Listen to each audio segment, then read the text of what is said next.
Purandeswari Bharatiya Janata party రాష్ట్ర అధ్యక్షురాలుగా take up చేశాక ఒకటి చాలామంది చాలా విమర్శలు చేసిన ఆవిడ చాప కింద నీరులాగా ఒక ప్రక్రియ మాత్రం చేసుకెళ్ళింది.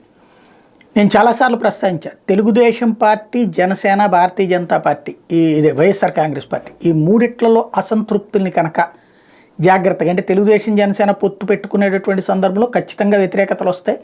వాళ్ళని భారతీయ జనతా పార్టీ వైపు తిప్పుకోవడం, అటు టికెట్లు రాని తెలుగుదేశం వాళ్ళని ఆశించి భంగపడ్డ జనసేన వాళ్ళని చేర్చుకోవచ్చు.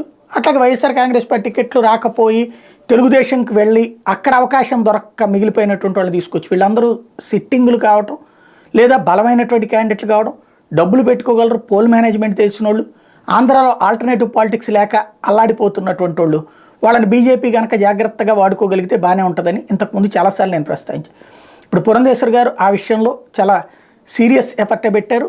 అసంతృప్తులని పట్టుకోవడం, ప్రస్తుతం తెలుగుదేశం జనసేనకు సంబంధించిన వాళ్ళ జోలికి మాత్రం పోలా. ఎందుకంటే అధిష్టానం ఏమీ తేల్చలేదు ఆవిడికి. అందులో అమిత్ షానే పిలవడంతో అమిత్ షా ఆమెకి ఏ కమ్యూనికేషన్ ఇవ్వలేదు, లేదా బీజేపీ అధిష్టానం ఏ కమ్యూనికేషన్ ఇవ్వలేదు. కాబట్టి వాళ్ళ జోలికి మాత్రం వెళ్ళట్లా, వాళ్ళతో మాట్లాడట్లేదు. కానీ వైసీపీ అసంతృప్తులతో మాత్రం మాట్లాడితే సిట్టింగ్ ఎంపీ ఒకళ్ళు మొన్ననే రాజ్యసభ నుంచి అయిపోయి ఇప్పుడు ఎంపీ క్యాండిడేట్ అయ్యి చివరిలో వద్దనుకున్నటువంటి క్యాండిడేట్ ఒకళ్ళు, అట్లాగే ఒక ముగ్గురు సిట్టింగ్ ఎమ్మెల్యేలు ప్రస్తుతం వైసీపీ నుంచి భారతీయ జనతా పార్టీ టచ్లోకి వచ్చారు. ఒకటి తెలుగుదేశం, భారతీయ జనతా పార్టీ, జనసేన పొత్తు పెట్టుకున్నా ఆ సీట్లు ఇస్తే వాళ్ళు పోటీ చేస్తారు బీజేపీ తరపున, తెలుగుదేశం తరపున కాదు బీజేపీ తరపున.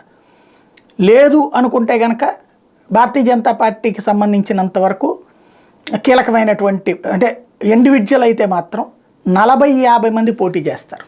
40-50 మంది బలమైన అభ్యర్థులు పోటీ చేస్తారు. దానికి తగ్గ ప్లాట్ఫామ్ జాగ్రత్తగా చేసుకురాగలిగారు పురంధేశ్వరి వ్యూహాత్మకంగా.